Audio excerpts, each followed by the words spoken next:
Welcome back, everybody, to Second Act First Date. Episode number 9. 9. That's right, our tagline. Over 40 and awkward.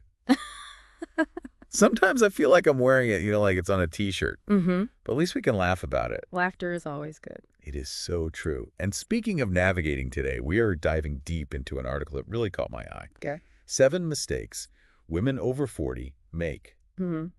When dating, sometimes it feels like dating comes with its own instruction manual, Right. but they forgot to give it to us. Like, where is that? I know. Yeah, think of this deep dive as your crash course. Ooh, I like that. In deciphering those unwritten rules, we're going to unpack some of those common pitfalls and hopefully offer some insights that can help you avoid them. All right, let's jump right in. Mistake number 1. Okay. Not being open to new experiences now. This one hit a nerve with me because I can be such a creature of habit, Mm-hmm. especially when it comes to dating. Well, it's easy to fall into routines, but this article makes a great point about the importance of stepping outside of our comfort zones. Yeah. And, the dating landscape has changed so much. Oh, absolutely. Even in the last few years. I mean, online dating, dating apps, niche events, it's a whole new world out there. Exactly. And if we're clinging to those same old patterns and approaches, we might be missing out on some incredible connections. I was thinking about it and I was like, it's kind of like expecting to find a new favorite restaurant by only eating at the same 3 places. I love that analogy. You've got to explore the culinary landscape a little. Yes, you do. And it doesn't mean you have to force yourself into situations that feel completely alien or uncomfortable. Right. It's more about being open to the possibilities Mm. and expanding your definition of what dating can look like. Okay, so how do we actually put this into practice? Yeah. Does this mean I have to sign up for skydiving, speed dating, or something? Well, maybe if you're into extreme sports, Okay. but it doesn't have to be that dramatic. Okay. It could be as simple as trying a new dating app, attending an event related to one of your hobbies. Or even just striking up a conversation with someone you wouldn't normally approach. I see your point. It's about being receptive to different avenues for connection rather than just sticking to what's familiar. Exactly. Yeah. Have you ever tried something completely out of character in the dating world? I actually have. A few months ago, I signed up for a weekend hiking retreat for singles. Oh, wow. And I am not the outdoorsy type, Okay. but I figured why not? And it was a bit out of my comfort zone, Right. but I ended up meeting some really interesting people. Good for you. Yeah. That's the spirit of being open to new experiences. You never know what adventures await Right. when you step outside of those self-imposed boundaries. Okay, I'm feeling inspired to try something new. Now, mistake number 2 is overlooking compatibility in values and lifestyle. Mm-hmm. I think we've all been there, blinded by that initial spark and ignoring those fundamental differences that can become major issues down the road. Right, because while that instant chemistry is exciting, those shared values and a compatible lifestyle are the bedrock of a truly fulfilling relationship. Yeah. This reminds me of a friend who fell head over heels for a guy who was, well, let's just say financially irresponsible. Oh, no. Yeah. And she's a meticulous planner and saver, and he lived paycheck to paycheck. And needless to say, it did not end well. Yeah, that's a classic example of how overlooking those core values can lead to conflict and resentment. Yeah. Think about it. Your values are your guiding principles. They influence everything, Everything. from your daily choices to your long-term goals. So how do we know if we're truly aligned with someone on those deeper levels? Right. I mean, is it just a matter of having those awkward, what are your thoughts on finances, family, religion conversations early on? Yeah, well, those conversations are definitely important. Yeah. But it also goes beyond just ticking boxes on a compatibility checklist. Wow. It's about observing how someone lives their life, how they treat others, and how their actions align with their words. Mm-hmm. I think it's also about being honest with ourselves about what we truly value and what kind of lifestyle we want. It's easy to get swept up in the romance of it all. Yeah. But taking the time to reflect on our own non-negotiables is crucial. Absolutely. And it's okay if those non-negotiables have evolved over time. What you prioritized in your 20s might be completely different from what you value now.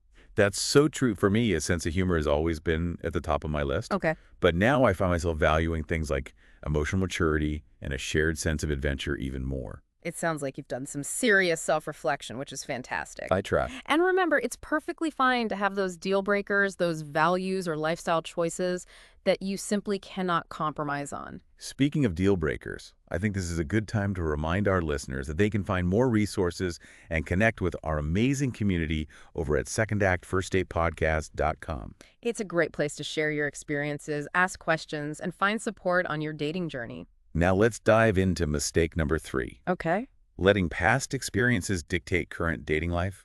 This one is so relatable, especially for those of us who've experienced heartbreak or disappointment in previous relationships.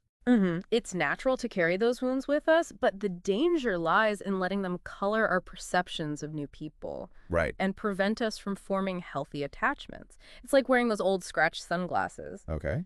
They might have protected you from the sun once, Right. but now they're just distorting your view. Ooh, I love that analogy. Yeah. It's so true. We can get stuck in those patterns of self-protection and miss out on the beauty of a fresh start. Exactly. And this article really emphasizes the importance of self-reflection. Yes. And understanding how those past experiences might be shaping our current dating behaviors.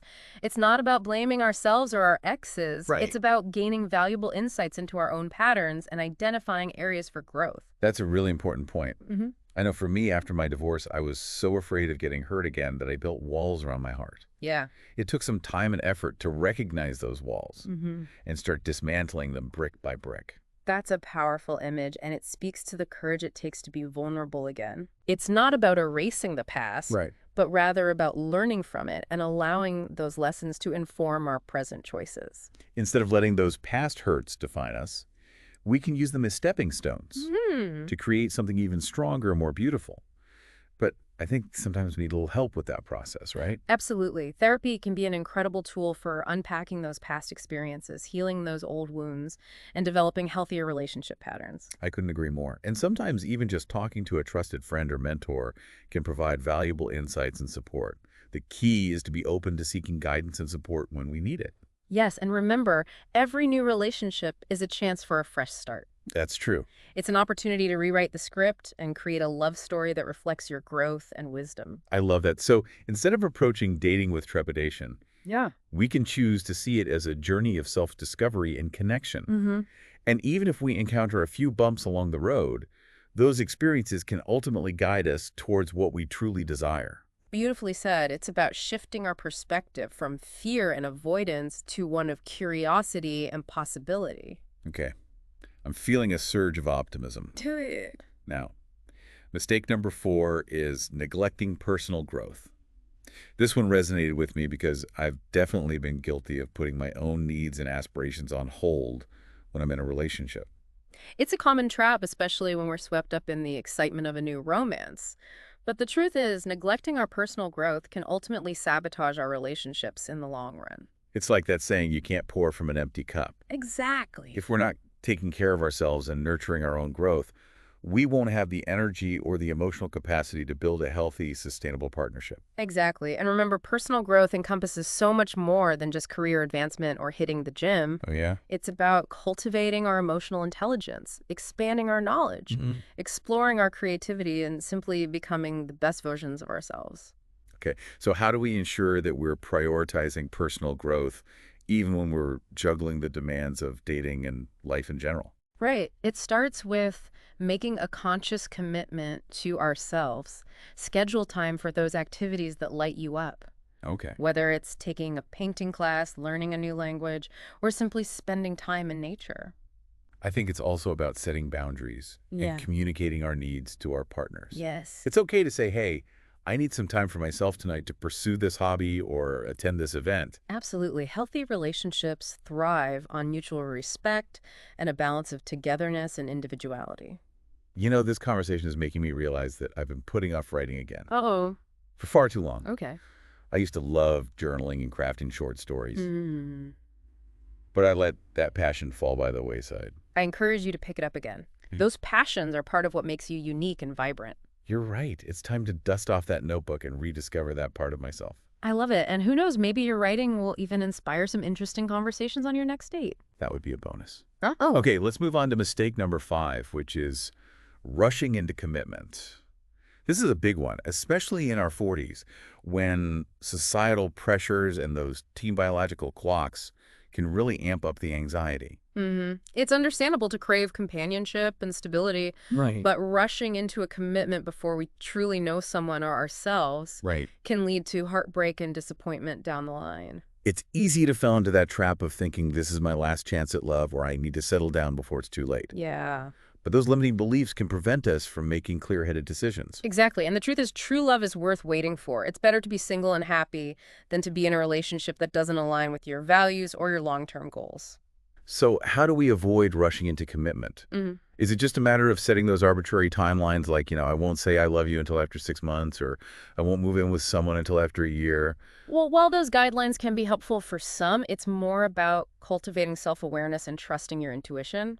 Pay attention to those gut feelings, those red flags that might be whispering, slow down, something's not quite right here. I think it's also about being honest with ourselves about what we truly want and need in a relationship. Yes. Are we seeking validation, a distraction from loneliness, or a genuine connection based on mutual respect and shared values? Those are powerful questions to reflect on. And remember, it's okay to take your time, Yeah. to observe how the relationship unfolds naturally, and to communicate your needs and expectations clearly with your partner. I love that it's about creating a foundation of Mhm. trust and open communication Yeah. rather than rushing towards a finish line Right? that might not even align with our true desires. Beautifully said. It's about savoring the journey and allowing the relationship to blossom organically. It's interesting how that pressure to rush into commitment can sometimes blind us to those red flags we're just discussing, which conveniently brings us to mistake number 6, Ooh. ignoring red flags. Okay, confession time. I have a terrible track record with red flags. Yeah. In the past, I have been a master at rationalizing bad behavior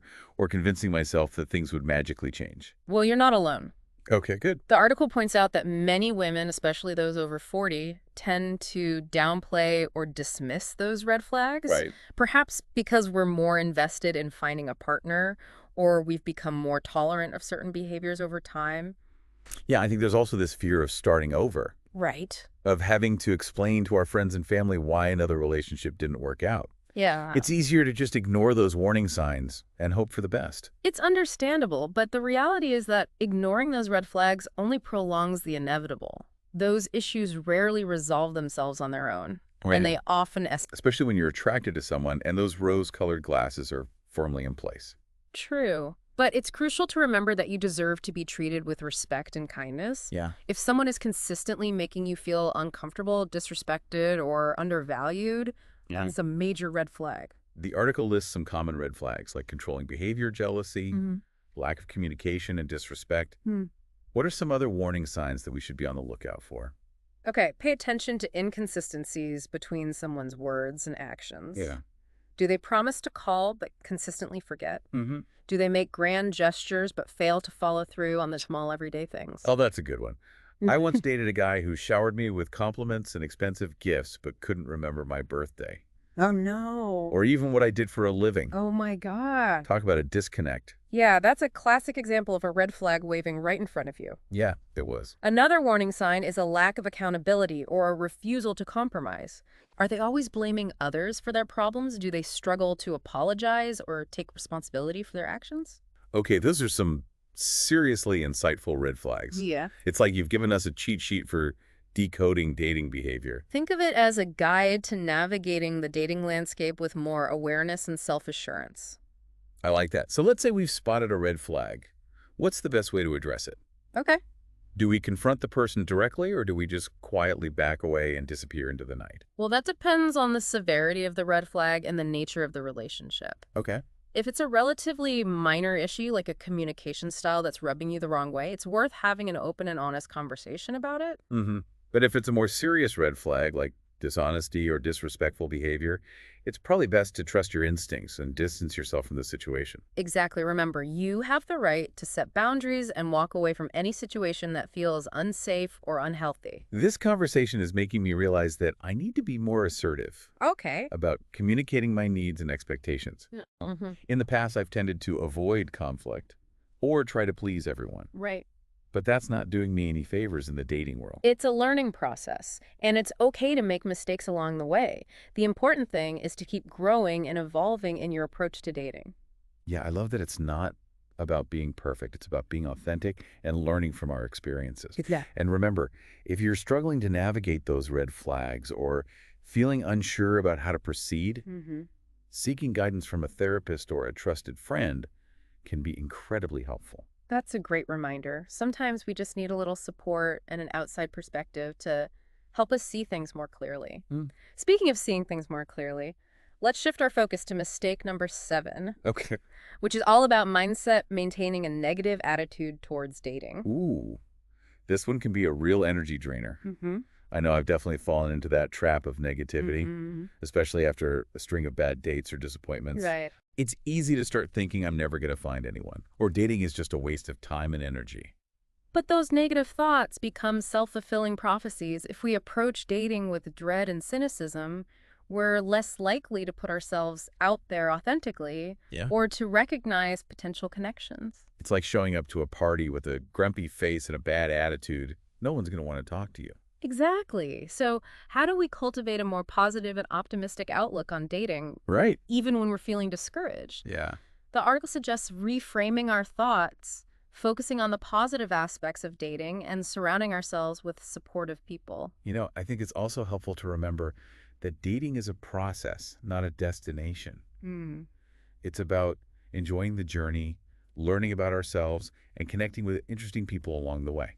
That's a great perspective. Instead of focusing on the end goal of finding the one, Yeah. try to appreciate the small wins and moments of connection that occur throughout the dating process. I like that it's about celebrating those little victories, Mm. whether it's a great conversation, a shared laugh, or simply the courage to put ourselves out there and try something new. Exactly. And remember, every date, even a bad one, Oh, yeah. is an opportunity for growth and self-discovery. What did you learn from the experience? How did it challenge you to step outside of your comfort zone? Hmm. What insights did it provide about your own needs and desires? Hmm. You know, I'm starting to see dating as less about finding the perfect partner and more about becoming the best version of myself. That's a beautiful realization. And the truth is, when we're confident and happy in our own skin, we're more likely to attract partners who appreciate and value us for who we truly are. So instead of approaching dating with a sense of desperation or a checklist of demand, Right. we can choose to see it as an opportunity for growth, connection, and even a little bit of fun along the way. Absolutely. And remember, you are worthy of love and happiness, regardless of your relationship status. Ooh, I love that it's a powerful reminder that our worthiness isn't contingent upon finding a partner. Exactly. We are complete and whole, just as we are. Speaking of feeling complete and whole, have you been feeling overwhelmed by all this dating talk? A little bit. Maybe you need a little pick-me-up, a chance to connect with others who are navigating this journey. I have just the thing. Don't forget to visit secondactfirstdatepodcast.com for additional resources, blog posts, and a chance to connect with our amazing community of women over 40 who are embracing the awkward and awesome world of dating. It's a fantastic resource and a great way to feel supported and encouraged on your dating journey. Now, before we wrap up our deep dive into these 7 mistakes, let's shift gears a bit and explore some practical tips Okay. for cultivating a more positive dating mindset. What are some strategies that have worked for you or your clients? That's a great question, and I'm so glad you brought that up. It's easy to get caught up in the don'ts of dating, Yeah. but it's equally important to focus on the do's, the actions and the mindsets that create a magnetic energy Oh, and draw positive experiences towards us. okay. I'm intrigued. Give me the inside scoop on those magnetic do's. Okay, well, it starts with self-love, as cliche as that may sound. Okay. When we genuinely love and value ourselves, it radiates outwards and attracts people who treat us with respect and admiration. So it's not about trying to become someone we're not or molding ourselves into some ideal partner image. Right. It's about embracing our authentic selves, quirks and all. Exactly. Think about it. When you see someone who's comfortable in their own skin, who's passionate about their interests, and who exudes a sense of self-assurance, aren't you naturally drawn to their energy? That's so true. I've definitely noticed that confidence and a sense of humor are way more attractive than trying to fit into some preconceived mold of what's dateable. Absolutely. Authenticity is magnetic. And, self-love isn't just about bubble baths and affirmations, although those things are lovely. Yes. It's about setting boundaries, honoring our needs, and speaking our truth, even when it's uncomfortable. You know, I think that's where I've struggled in the past Mm. with those boundaries. And speaking my truth, it's like I've been so worried about pleasing everyone or avoiding conflict that I've dimmed my own light in the process. It's a common pattern, especially for women. Yeah. But remember, healthy relationships thrive on mutual respect and open communication. If you're constantly compromising your needs or silencing your voice, it's only a matter of time before resentment builds. Okay, so how do we get better at setting those boundaries and speaking up for ourselves? Do we need to enroll in a fierce assertiveness training course? Well, it doesn't have to be that intense, but it does require practice and a willingness to step outside of our comfort zones. Mm. You can start with small steps, Okay. like expressing your opinion more freely in conversations Okay. or saying no to requests that drain your energy. That's a great starting point. It's about those small everyday actions that build our confidence and help us reclaim our power. Exactly. And remember, setting boundaries isn't selfish, it's self-care. Mm. It's about honoring your own needs and creating healthy dynamics in your relationships. I love that reframing. So self-love, authenticity, and setting boundaries. Those are some powerful pillars for attracting healthy relationships. Yes. What else can we do to cultivate that magnetic energy? Focus on your passions. Okay. When you're engaged in activities that light you up, your energy naturally expands and you become more attractive to others who share similar interests. This goes back to that whole neglecting personal growth mistake, right? Exactly. If we're constantly putting our own needs on hold, we're not only dimming our own light, but we're also limiting our opportunities to meet people who resonate with our true selves. Precisely. Yeah. So if you've been putting off that pottery class or that writing workshop, now's the time to prioritize those passions. Not only will you be nurturing your own growth, but you might even meet someone special along the way. And if not, at least you'll be having fun and expanding your world, which is always a win-win. Right. Speaking of expanding our world, I think this is a good time to remind our listeners that they can find more resources and connect with our amazing community over at secondactfirstdatepodcast.com. We have a ton of great content on self-love, dating tips, and creating a life you love after 40. So if you're feeling stuck, discouraged, or simply in need of a little inspiration, come join our tribe of amazing women Yes. who are navigating this journey together. You'll be welcomed with open arms and a whole lot of virtual high fives. Okay, so we've talked about self-love, authenticity, boundaries, and passions. Mm-hmm. What other nuggets of wisdom can you share about attracting healthy relationships? Cultivate a sense of gratitude. Ooh. When you're grateful for the good things in your life, you attract more goodness. Focus on what you have rather than what you lack and appreciate the small joys that each day brings. I love that it's so easy to get caught up in the grass is always greener mentality. But when we shift our focus to appreciation, it changes our whole perspective. Absolutely. And, gratitude isn't just about feeling thankful. It's about expressing it. Tell your friends and family how much you appreciate them. Send a thank you note to someone who made your day, or simply take a moment each evening to reflect on the things that brought you joy. Those are such simple yet powerful practices. It's about shifting our energy from scarcity to abundance, from focusing on what's missing to celebrating what we already have. Exactly. And remember, attracting a healthy relationship isn't about manipulating the universe or playing games. It's about becoming the best version of yourself and creating a life that you love when you're genuinely happy and fulfilled. You become a magnet for love and connection. This conversation has been so insightful and empowering. I feel like I have a whole new toolkit for approaching dating with confidence and intention. I'm so glad to hear that. And remember, it's a journey, not a destination. Be patient with yourself, celebrate your wins, and keep learning and growing along the way. And most importantly, have fun. Yes. Dating should be an enjoyable experience, not a chore or a source of stress. Absolutely. So embrace the awkward moments, laugh at the mishaps, and remember that you are worthy of love and happiness exactly as you are. Thank you for joining us for this deep dive into the 7 mistakes women over 40 make when dating. Yeah. Thanks for listening, everyone. Be sure to visit us at secondactfirstdatepodcast.com for more dating tips, resources, and to connect with our fabulous community. And until next time. Keep those dates awkward and awesome.